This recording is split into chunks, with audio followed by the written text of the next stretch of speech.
આજથી ઠાકોર સમાજનું 16 મુદ્દા સાથેનું નવું બંધારણ લાગુ. દિયોદરમાં ઠાકોર સમાજે ભર્યું ક્રાંતિકારી પગલું. જે માંડવિયા હોય, જે આપણા પ્રસંગો હોય એ ઢાળા પ્રમાણે રોકડમાં ઓઢમણું કરવાનું રહે છે.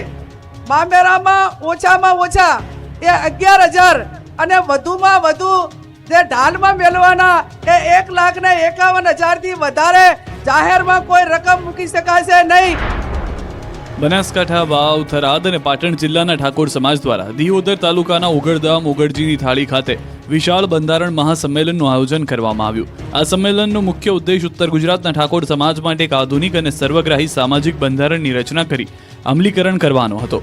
મહાસંમેલનમાં સમાજ સુધારણા અને કુરિવાજો નાબૂદી જેવા 16 જેટલા વિવિધ મુદ્દાઓ પર ગહન ચર્ચા કર્યા બાદમાં જેમ વિધાનસભામાં નાણામંત્રી બજેટ રજૂ કરે તેમ સાંસદ ગેનીબેન ઠાકોર સમાજનું નવું બંધારણ લઈને મહાસંમેલનમાં ઉપસ્થિત રહ્યા હતા.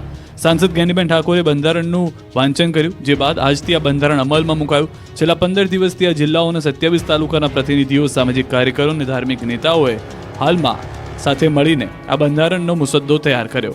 આ સાથે જ સદારામ ધામ માટે ગેનીબેને ખોળો પાથરી ભીખ માંગી હતી, તો બીજી તરફ આ ધામ માટે સાંસદ આગેવાનોએ 1 વીઘા જમીન આપી છે.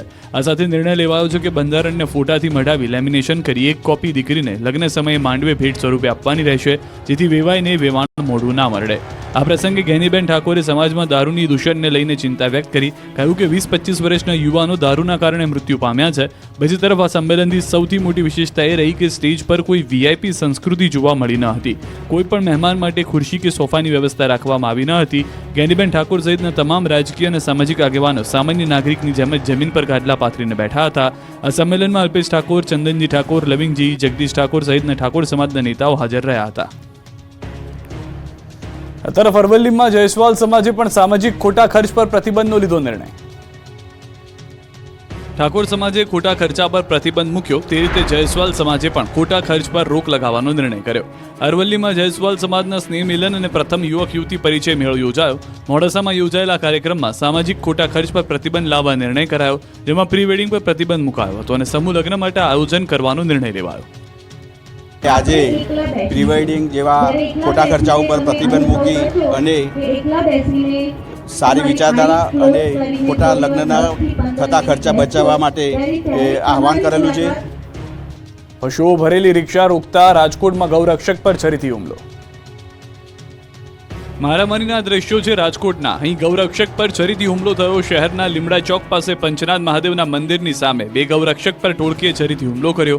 રાત્રે સદર બજારમાં ગેરકાયદે પશુને કાપી તેનું માંસ રિક્ષામાં ભરી કતલખાને લઈ જવામાં આવતું હતું, જેથી બાતમીના આધારે લીમડા ચોક પાસે પંચનાથ મહાદેવના મંદિર સામે 2 ગૌરક્ષકોએ રિક્ષાને રોકવાનો પ્રયાસ કર્યો. પશુના માંસથી ભરેલી રિક્ષાને જોરથી બૂમ પાડી અટકાવી હતી, જેથી આરોપીઓ ત્યાંથી વાહન લઈ ભાગી જવાનો પ્રયત્ન કરતા અન્ય 4 વ્હીલ સાથે રિક્ષા ભટકાડી દીધી હતી.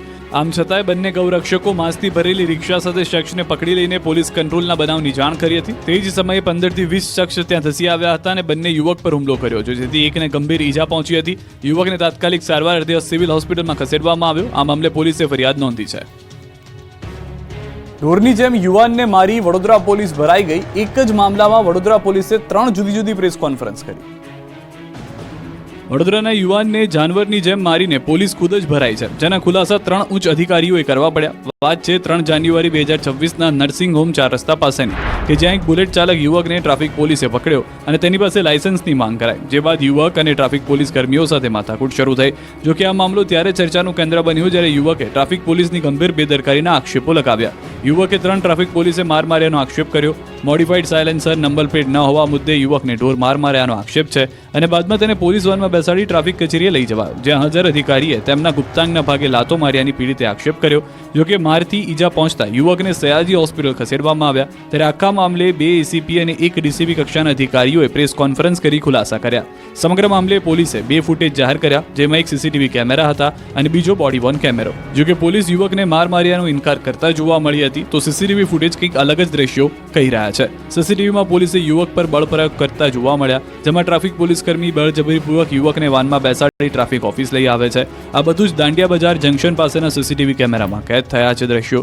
બીજી તરફ બોડી વોર્ન કેમેરામાં પણ યુવક સાથે ટ્રાફિક પોલીસ કર્મી માથાકૂટ કરતા જોવા મળ્યા અને તેની બાઇકને આગળ લઈ જતા દેખાયા. આ તરફ પોલીસે યુવકના મેડિકલ સર્ટી પણ મીડિયા સમક્ષ રજૂ કર્યા, જેમાં તેને કોઈ ગંભીર પ્રકારની ઈજા ન પહોંચી હોવાનું જણાવ્યું છે.